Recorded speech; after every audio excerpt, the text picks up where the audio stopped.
Okay mga kasenyor, magandang umaga. Ngayon naman ay simple remedy para hindi tayo gumastos mga gawain maintenance bahay na. Nakikita natin yung switch, hindi gumagana. Gumagana naman siya pero sira na. Ngayon, gawin natin siya. Gumagana pero sira. Gumagana pero sira. Okay, let's start. Tanggalin muna natin ito. Yup. Ay, yan, tanggal na.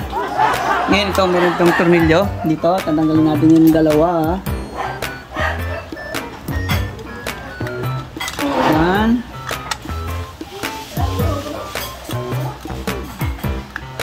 And 2, yan. Natanggal na po siya, mga kasenyor. Wow! Ngayon, ang gagawin natin na tatanggalin natin ito. Ito kasi yung switch, pero may power naman siya.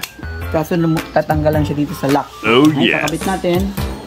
It's easy and it's free. What? Eh, libre ang maintenance dito. Singilin natin yung may-ari ng bahay. So yan, nakakabit na siya.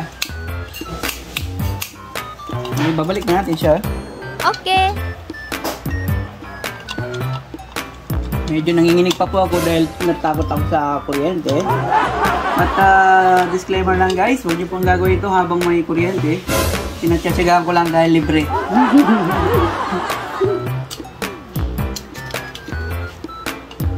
Ilagay natin itong pangalawa. Uubusin nating memory. Kaya dinadali-dali natin. Hanggang mapu-full memory.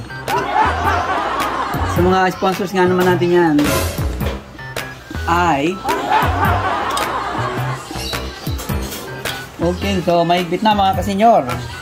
Ngayon, ibabalik na natin itong cover para hindi halata na may nangyari.